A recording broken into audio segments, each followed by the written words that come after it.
यहां धर्म का तात्पर्य धार्मिक मान्यताओं से नहीं है, बल्कि हमारे कर्तव्य से है। जैसे ही हम किसी पर कोई प्रश्न करते हैं, सामने वाला तपाक से बोल उठता है, पहले अपना धर्म निभाओ, उसके बाद किसी पर सवाल उठाना। वो कहना चाहता है कि अपना काम ठीक से करो, फिर दूसरों पर कार्य ना करने का आरोप लगाओ। हम अक्सर एक दूसरे पर उसके धर्म पर खरे उतरने की मांग करते रहते हैं, बिना ये सोचे कि धर्म वास्तव में क्या है, उसकी हमारे जीवन में कितनी भूमिका है। एक व्यक्ति का समाज में क्या धर्म होता है, एक पति या पत्नी का एक दूसरे के प्रति क्या धर्म होता है, या धर्म के कितने स्वरूप हो सकते हैं। वैसे तो धर्म के अनेक पहलू हैं, लेकिन सबसे खास बात धर्म की यह है कि वो सबको जिम्मेदार बनाने की बात करता है।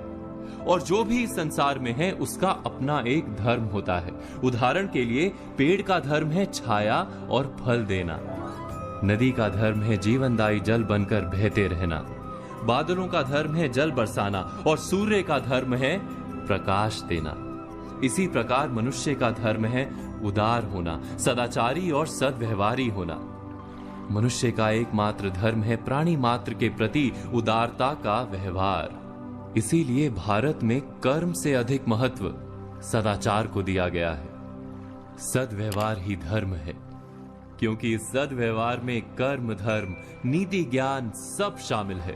धर्म के अनेक रूप और प्रकार होते हैं, उसमें से एक रूप को एक कहानी के माध्यम से समझाने की कोशिश करते हैं। एक संत थे, नाम था क्षम्य मुनि।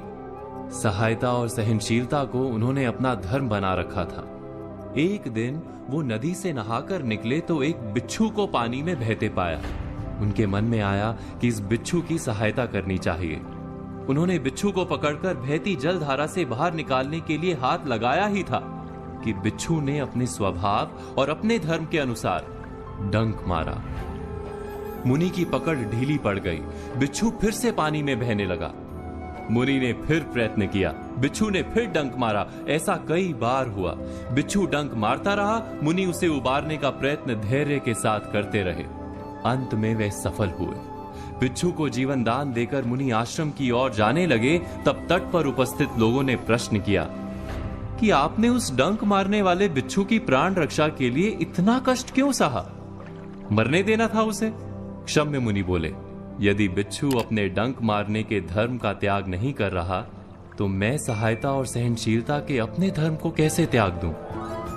अपने धर्म पर चलते हुए कष्ट सहना ही तो तप और जीवन है। व्यास मुनि ने कहा है, संक्षेपात कथ्यते धर्मो जना किम विस्तरेण वा परोपकारा पुण्याय पापाय परपीड़नम। अर्थात, हे मनुष्यों, संक्षेप में हम तुम्हें धर्म का मर्म बताते हैं। परोपकार करना ही पुण्य कर्म है, धर्म है, और परपीड़ा ही पाप अर्थात अधर्म है।